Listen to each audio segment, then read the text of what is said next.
성령의 능력으로 마리아에게 잉태하신 이후에 이 땅에 메시아로 오신 예수님은 어린 시절에는 아버지 요셉과 함께 몫으로 평범하게 사셨습니다. 그러다가 때가 되자 30살이 되어서 공생의 사역을 위한 준비를 시작하셨습니다. 공생의 사역을 위한 준비가 3가지를 하셨다 제가 그랬는데, 첫째가 뭐죠? 세례 요한에게 세례를 받으셨다.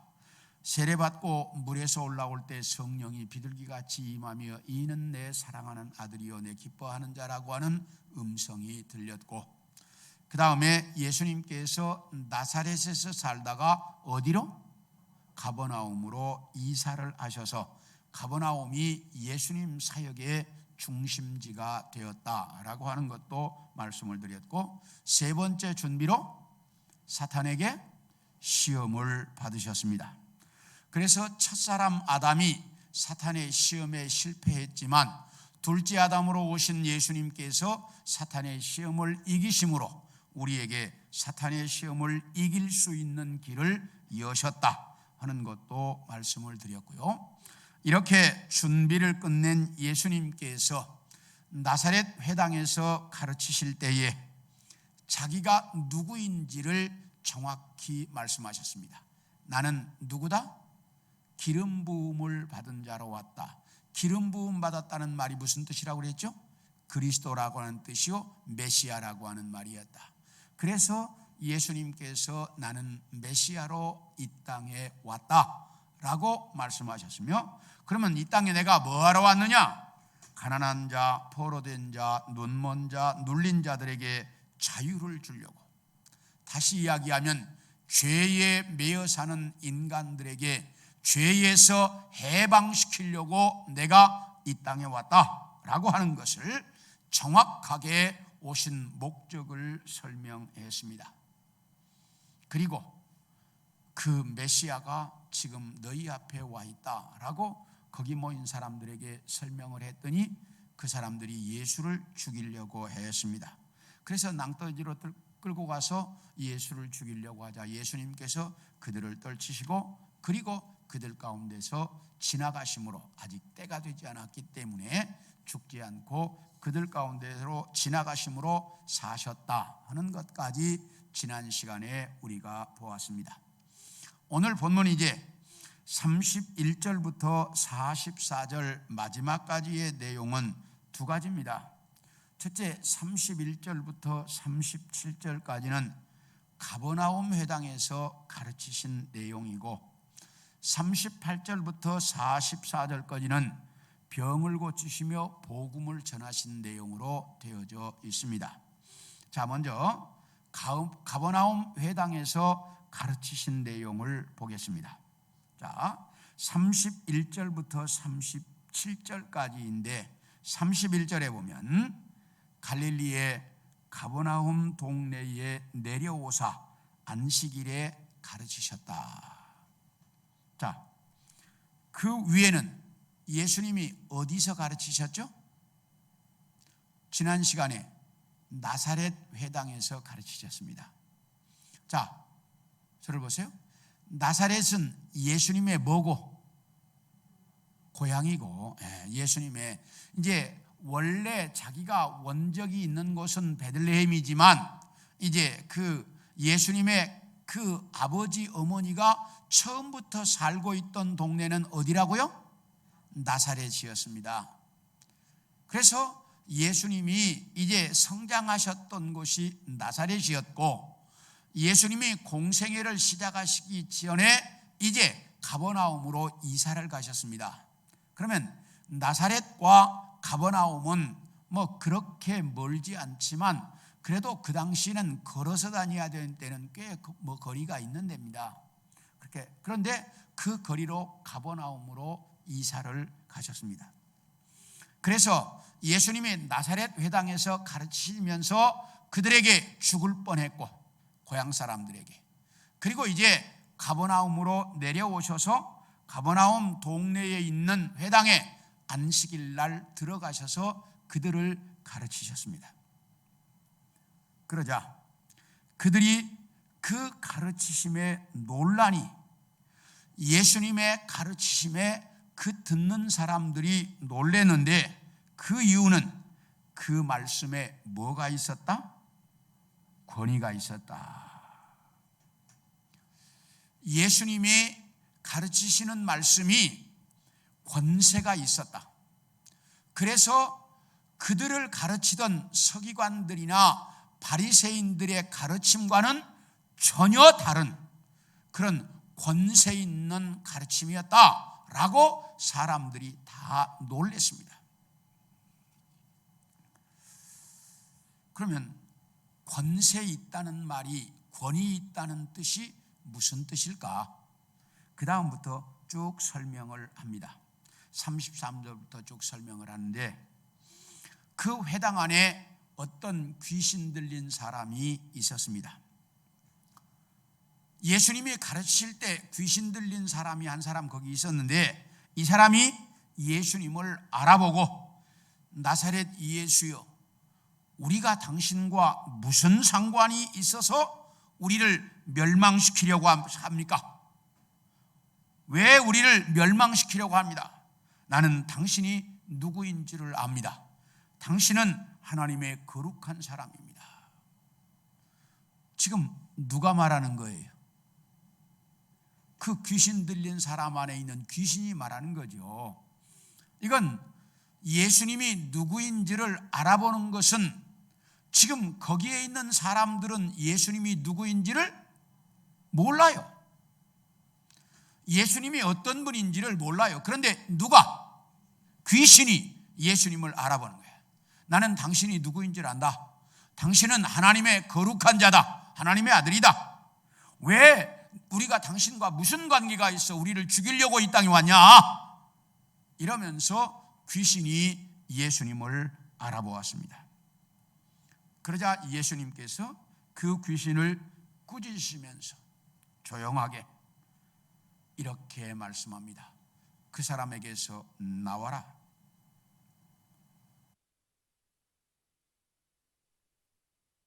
그러니까 예수님이 이렇게 명령을 했습니다. 그 사람에게서 나와라. 그러니까 이 사람이 퍽 쓰러지더니 그 귀신이 떠났습니다. 권세가 뭐냐? 권위가 뭐냐? 이렇게 예수님의 말씀 한마디에 누구도 순종하는 거예요. 귀신도 순종하는 거예요. 이게 권세예요. 그 말씀 앞에 귀신도 순종하는 거예요. 이게 권세예요. 이게 권위 있는 말씀이에요. 이것이 지금까지 자기들을 가르쳤던 서기관들과 바리새인들과 전혀 다른 거였어요. 서기관과 바리새인들이 아무리 잘 가르친다고 그렇게 가르치지만 이런 권세가 없었어요. 그런데 예수님의 가르침 앞에는 이런 권세가 있었어요. 귀신도 그 한마디에 순종을 했어요. 자, 우리 마가복음 4장 39절을 보겠습니다. 시작. 예수께서 깨어 바람을 끄짖으시며 바다들을 이르시되 잠잠하라 고요하라 하시니 바람이 그치고 아주 잔잔하여지더라. 이 말씀은 예수님께서 배를 타고 갈릴리 바다를 제자들과 함께 건너가고 계셨습니다. 그런데 갑자기 막 엄청난 바람이 불더니 파도가 쳐가지고 배에 물이 들어와서 배가 가라앉을 직전이 되었습니다. 배에 물이 들어와서 바람은 불고, 그러니까 제자들이 쫓아가가지고 주무시고 계시는 예수님을 깨웠습니다. 선생님, 우리 좀 살려주세요. 아니 지금 이런 난리가 났는데 어떻게 이런 상황에 주무시고 계십니까? 우리 좀 살려주세요. 배가 지금 이 가라앉을 직전입니다. 그러니까 예수님께서 잠에서 깨어 일어나시더니 바람을 향해서 너 왜 이렇게 부니냐? 그리고 바람을 꾸짖으셨습니다. 그리고 바다를 향해서 바다야 잠잠하라, 고요해라, 딱 두 마디 하셨습니다. 그랬더니 그렇게 거세게 불던 바람이 잠잠해졌고, 바람이 안 부니까 자연히 파도 치던 그 바다가 호수처럼 고요해졌습니다. 이것이 말씀의 뭐예요? 권세입니다. 예수님의 말씀에는 이런 권세가 있었습니다. 그래서 사람들이 예수님의 말씀 앞에 다 순종했던 겁니다. 그런 권세가 있었기 때문에. 그런가 하면 우리 사도행전 19장 15절 16절을 보겠습니다. 시작. 악귀가 대답하여 이르되 내가 예수도 알고 바울도 알거니와 너희는 누구냐 하며 악귀 들린 사람이 그들에게 뛰어올라 눌러 이기니 그들이 상하여 벗은 몸으로 그 집에서 도망하는지라. 이게 어디서 있었던 사건이냐면 에베소에서 있었던 사건입니다. 예수님께서 에베소에서 두란노 서원이라고 하는 서원을 열고 거기서 2년 동안 매일매일 예배를 드리고 거기서 말씀을 가르쳤습니다. 그랬더니 에베소 안에 어마어마한 이적들이 나타나기 시작하는데, 바울의 손수건만 가져다 놔도 병자가 낫고, 바울의 앞치마만 가져다가 사람들에게 올려놔도 병자가 낫는, 그야말로 엄청난 기적들이 이 에베소에서 일어납니다. 그러니까 이것을 본 유대인 마술사들이 자기들도 병자를 보고 귀신 들린 사람을 보면 바울이 전하는 예수의 이름으로 내가 망하니 나가라 이런다 이 말이에요. 흉내를 내는 거야, 마술사들이. 그러니까 그 마술사들이 흉내내는 것을 본 여기 스게와의 그 스게와라는 제사장에게 아들이 7명이 있었어요.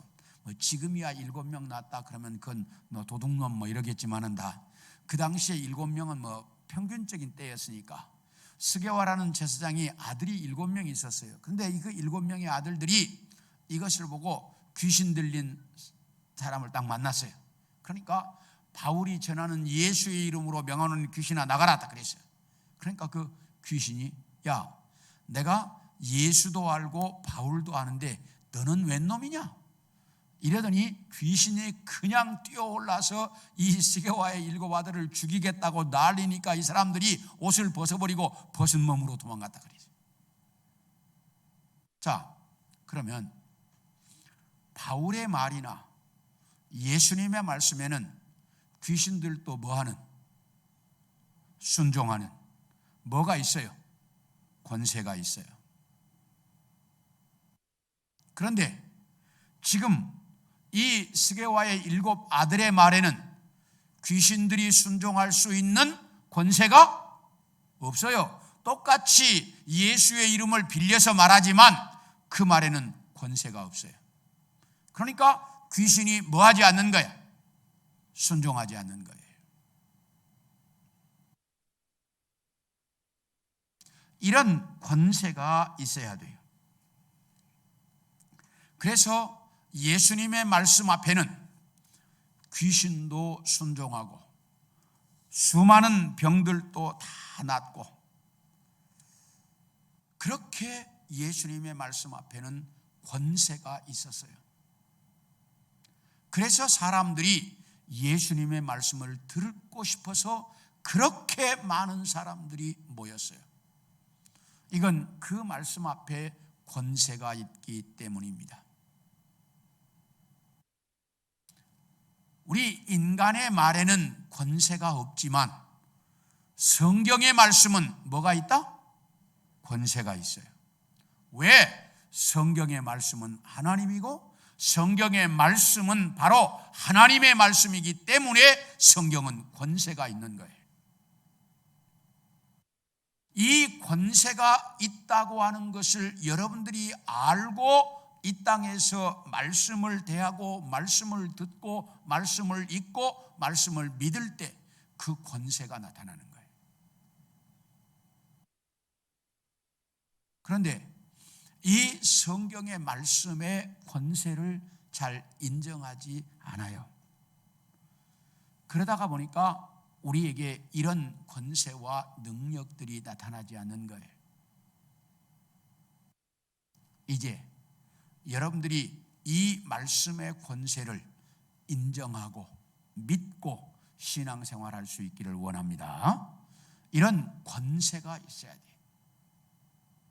이 말씀의 권세를 믿을 수 있어야 돼요.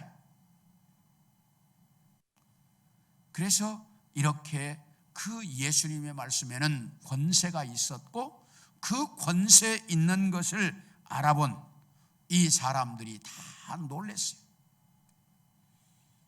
그리고 예수님의 말씀에는 능력이 있었다. 여기 그렇게 말해요. 이제 예수님의 말씀 앞에 능력이 있었다. 그래서 병을 고치고 귀신을 쫓아내고 바람과 파도도 잔잔하고 예수님의 말씀 앞에 그런 능력이 있었고 그런 능력을 알아봤어요. 이것이 이제 우리가 믿는 믿음이에요. 그래서 우리는 이 성경의 말씀에 이런 권세가 있다는 것을 알고 그걸 믿을 수 있어야 한다 그 말이에요. 여러분은 말씀의 이 권세를 믿습니까? 네. 이게 분명하게 내 안에 있어야 돼요. 그래야 우리는 말씀을 따를 수가 있어요. 그런데 많은 사람들이 이 말씀의 권세를 인정하지 못해요. 그렇기 때문에 가면 갈수록 이 우리의 믿음이 약해지고 흔들리는 거예요. 이제 원하기는 정말 이런 말씀의 권세와 능력을 믿을 수 있기를 원합니다. 예수님께서 처음 가르치기 시작하셨을 때 그 많은 가버나움 사람들이 다 이 권세와 능력을 알아봤어요. 그 권세와 능력을 인정했어요. 자, 그러자 여기 뭐라고 말하는 거니? 자, 우리 함께 36절 37절을 봅니다. 시작. 다 놀라서 서로 말하여 이르되 이 어떠한 말씀인고 권위와 능력으로 더러운 귀신을 명하며 나가는도다 하더라. 37절. 이에 예수의 소문이 그 근처 사방에 퍼지니라. 자, 이러자 예수의 소문이 그 근처 사방에 퍼졌다. 이렇게 말을 해요. 왜? 예수님의 그 권세 있는 말씀 앞에 귀신도 순종하고 병도 낫고 이런 능력들이 나타나고 그 말씀의 권세, 가르치시는 말씀의 권세에 그 사람들이 놀래가지고 이제 그 예수님의 말씀에 이런 권세가 있다는 소문이 사방에 쫙 났어요. 자, 우리 데살로니가전서 1장 8절을 한번 볼까요? 데살로니가전서 1장 8절 시작. 주의 말씀이 너희에게로부터 마게도니아와 아가야에만 들릴 뿐 아니라 하나님을 향한 너희 믿음의 소문이 각처에 퍼졌으므로 우리는 아무 말도 할 것이 없노라. 지금 이 말은 사도 바울이 데살로니가 교회 성도들에게 하는 말이에요. 데살로니가 교회 성도들아, 너희가 수많은 환난 가운데서도 성령이 충만하고 말씀을 배운 대로 너희가 살아서 너희의 소문이 마게도니아와 아가야 지방에 다 퍼졌다. 이 마게도니아는 지금의 그리스 지역 그쪽이고요. 이제 아가야 지방은 지금의 이탈리아 지역이에요. 그러니까 이 데살로니가 교회의 소문이 그리스, 이탈리아 그 전체 지방에 다 난 거예요. 이 데살로니가 교회의 소문이 어떻게 해서 그들이 하나님의 말씀을 배운 대로 살았기 때문에, 그래서 데살로니가 교회에 대한 소문이 쫙 퍼졌습니다. 교회에는 이런 소문이 날 수 있어야 합니다. 이런 소문이 정말 교회들마다 날 수 있어야 하고, 이런 소문이 들려야 돼요. 자, 이렇게 예수님에 대한 소문이 이제 그 근처에 쫙 퍼지기 시작했어요. 자, 예수님의 소문이 무엇 때문에 퍼졌다고 그랬어요? 말씀의 권세 때문에. 네. 예수님에 대한 소문이 나게 된 동기가 그 말씀에 대한 권세를 알아본 사람들이, 야, 저 예수님의 말씀 앞에는 권세가 있다. 저분이 한마디 하면 귀신도 순종하고, 저분이 한마디 하면 병도 낫고, 저분의 말씀에는 힘이 있고, 저분의 말씀을 들으면 우리가 뭔가 다르다. 이런 말씀에 대한 권세가 쫙 퍼졌다 이 말이에요. 그런 것처럼 데살로니가 교회에 대한 소문도 그 이탈리아, 그리스 전 지역에 이제 퍼졌어요. 데살로니가 교회는 그렇게 힘들고 어렵고 고통스러워도 그 고난 속에서도 믿음을 지켜서 모든 사람들의 본이 되었다. 그들은 예수님과 바울을 본받는 자들이 됐다. 이렇게 가르치고 있어요. 그래서 예수님과 바울을 본받는 자들이 되어서 그들의 소문이 널리 났다고 이야기합니다. 이렇게 교회에도 소문이 나야 되고, 또 여러분 각자에게도 각자가 소문이 나야 돼. 정말 좋은 믿음의 장로입니다. 정말 좋은 우리 믿음의 권사님입니다. 정말 좋은 우리 믿음의 셀장이고, 우리 믿음의 식구이고, 믿음의 형제고, 좋은 믿음의 아버지, 좋은 믿음의 어머니라고 소문이 날 수 있어야 한다 그 말이에요. 저는 신학교를 다니면서도 제게 소망이 하나 있었다면, 난 다른 건 몰라라도 내가 가르치는 우리 교회 성도들이 성경, 그러면 우리 목사님, 이 소리는 정말 듣고 싶었어요. 평생을. 그래서 성경을 들고 살아요. 성경, 그러면 우리 목사님, 이 소리는 듣고 싶었어요. 평생을. 그래서 성경과 함께 살려고 그렇게 늘, 그래서 매일 교회에 새벽이면 나와서 교회에 앉아서 내 책상에 앉아서 성경에 관한 책들을 보고, 성경을 보고 설교를 준비하고 그러면서 살아요. 내가 무엇인가 정말 이런 권세가 있어야 돼요. 그래서 정말 그 권세 있는 것은 소문나게 되어져 있다 그 말이에요. 교회도 이렇게 소문이 나야 되고, 여러분들도 정말 믿음의 사람으로 소문난 그런 성도들이 되어질 수 있기를 소원합니다. 네. 그리고 이제 38절부터 쭉 내용에 보면, 이제 예수님께서 병자를 고치시고 그리고 복음을 전파하신 내용이 나타나 있는데, 예수님께서 먼저 시몬 베드로의 집에 들어가셨는데, 그 베드로의 장모가 심한 열병을 앓고 있었기 때문입니다. 그 당시 열병은 상당히 위험한 병이었어요. 그래서 이 열병을 앓고 있었는데, 여기 보면 예수님께서 그 베드로의 집에 들어가서 그 장모에 앓고 있는 열병을 향해서 39절에 보세요. 예수께서 가까이 서서 뭘 꾸짖어? 열병을 꾸짖으신대. 그러니까 예수님께서 사람만 나무라신 게 아니에요. 뭐도 꾸짖으셨어요? 병도. 너는 왜 이 사람에게 들어와서 난리냐? 너 당장에 나가라. 예수님이 이렇게 열병을 꾸짖으셨어요. 그러자 병이 즉시 뭐하고?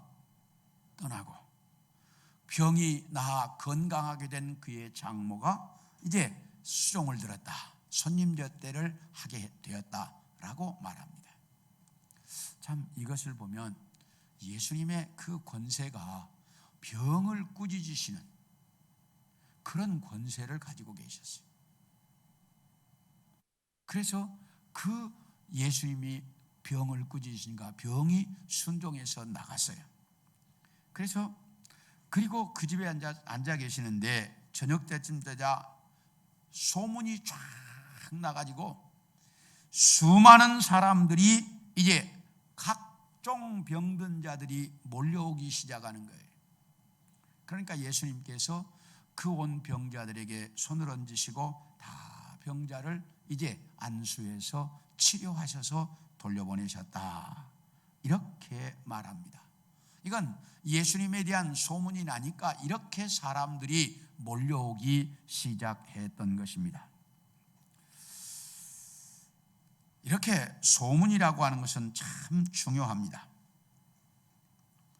소문은 내가 소문을 내기도 하고 소문이 나기도 하는데, 내가 소문을 내는 사람, 대표적인 사람을 들으라고 하면 피카소를 이야기합니다. 왜 피카소를 이야기하냐면 피카소라는 세계적인 거장, 그 프랑스의 화가가 있습니다. 그런데 이 피카소가 처음 그림을 그렸더니 사람들이 다 정신 나간 놈 취급을 하고 아무도 피카소의 그림을 인정해 주지 않았습니다. 그러니까 피카소가 그림은 그렸는데 뭐하게 생겼어? 굶어 죽게 생긴 거예요. 왜? 그림을 사주는 사람이 없으니까, 아무도. 그러니까 피카소가 작전을 썼어요. 어떻게 작전을 썼냐? 어느 화랑에다가 자기 그림 하나를 맡겨, 이거 좀 팔아주라고. 그러니까 화랑에서 뭐 놓고 가라고. 그러면 자기 친구를 시켜가지고, 야, 가서 500불에 사와라. 그래가지고 친구가 가서 500불을 주고 사왔습니다. 자기 돈으로. 그러니까 그 집 화랑에서 그림이 뭐 하는 거예요? 팔리는 거야. 그러니까 그 다음에 가니까 2개 놓고 가라고 그러는 거야. 그러면 이제 그 다음에 또 친구를 시켜가지고 또 돈을 주고 자기 그림을 또 사오는 거야. 처음에 이렇게 피카소가 시작을 했습니다. 자기 그림을 누가 돈 주고? 자기가 돈 주고.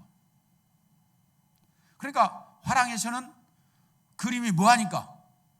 팔리니까 그림을 뭐 할 수밖에 없어? 살 수밖에 없잖아. 이제 팔리니까. 그렇게 처음에 피카소는 자기 그림을 팔았다고 그래요. 그래가지고 피카소가 소문나기 시작하고, 이제 이 피카소의 입체파 이 그림이 이제 세계적으로 예술적 가치를 인정받기 시작하면서 피카소의 그림은 그야말로 값을 측정할 수 없을 만큼 어마어마한 그림이 되었지만 처음에는 그렇게 시작을 했다고 해요. 그러니까 소문이라는 것은 내가 뭐 하기도 하고 내기도 하고, 그리고 내가 잘하면 뭐 하기도 하고 나기도 하고. 그러니까 이 소문이라는 것은 내기도 하고 나기도 하는 거예요. 그런데 여기 지금 예수님에 대한 소문, 교회에 대한 소문은 누가 내시는 거예요?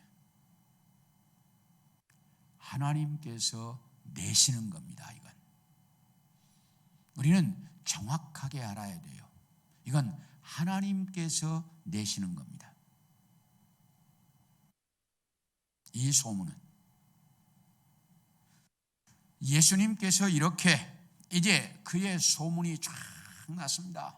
그래서 많은 병자들이 몰려왔습니다. 그래서 예수님이 그 병자들을 일일이 다 안수해서 치료하시면서 돌려보냈더니 귀신 들린 자들이 왔다가 귀신이 나가니까 나가는 귀신들이 소리 지르기를 당신은 하나님의 아들이라고 나가는 귀신들이 소리를 지르는 겁니다. 그러니까 예수님께서 너희 조용히 해라, 말하지 말아라, 말하는 것을 허락지 아니하셨더니 귀신들이 그 이후로 조용했다. 그러니까 귀신도 누구의 말에? 예수님의 말씀 앞에 뭐 하는 거예요? 순종하는 거예요. 이렇게 예수님은 그 말씀에 권세가 있었다라고 말합니다. 그리고 그 말씀이 그렇게 능력이 있었습니다. 그러자 이렇게 귀신들도 병들도 다 주님의 말씀 앞에 순종을 했고 예수님은 열병도 꾸짖으셨고 귀신도 꾸짖으셨고 그래서 바람과 파도도 꾸짖으셨습니다. 그만큼 권세 있는 분이셨습니다. 정말 우리는 이 예수님의 권세를 이제 인정할 줄 아는, 그리고 그 권세를 따를 줄 아는 그런 성도들이 되기를 소원합니다. 이렇게 이제 예수님께서 수많은 병자들을 고치시니까 이제 그날 저녁이 지나고 그 다음 날이 됐습니다. 그러니까 사람들이 다 몰려오더니 예수님, 우리 마을을 떠나지 마십시오. 왜 그러는 거예요? 네? 그 많은 병자들을 고쳐주니까 얼마나 좋아요. 그렇게 그 많은 병자들을 고쳐주시니까 얼마나 좋아요. 또 그렇게 권세 있는 말씀을 들을 수 있다고 하는 것이 얼마나 좋아요. 그러니까 이 사람들이 이제 예수님, 이 우리 마을을 절대로 떠나지 마십시오. 그러면서 예수님을 붙들었습니다. 그러니까 예수님께서 말씀하시기를 내가 온 목적이 이렇게 너희에게 병을 고쳐주기 위해서 온 것이 아니고 나는 하나님 나라의 복음을 전하기 위해서 내가 이 땅에 왔다. 그러므로 나는 다른 동네에 가서도 이 복음을 전해야 한다 라고 말씀하시면서 그 이제 마을을 떠나서 갈릴리 여러 회당에서 가르치셨다라고 말씀합니다. 주님은 이 땅에 이렇게 권세를 가지고 오셨는데 그 권세를 가지고 오신 목적이 뭐 때문에요? 하나님 나라의 복음을 전하기 위해서. 그 권세를 가지고 오신 목적이 하나님의 나라 복음을 전하기 위해서 그런 권세를 가지고 이 땅에 오셨어요. 그렇기 때문에 갈릴리의 여러 회당에 다니시면서 복음을 전했다라고 말씀합니다. 그러므로 우리도 그 권세 있는 말씀을 믿고 그 말씀대로 살아서 많은 사람들에게 이 말씀을 전할 수 있는 자들이 되어야 합니다. 이렇게 하라고 주님께서 우리를 선택하셨고 하나님의 자녀 삼으신 것입니다. 이 말씀을 정확하게 알고 이 땅에서 정말 이 예수님의 권세 있는 말씀을 잘 우리가 배워서 그 권세 있는 말씀을 인정하고 그 말씀대로 살아서 많은 사람들에게 이 권세 있는 말씀을 전할 줄 아는 우리 성도들이 되어질 수 있기를 축원합니다. 네.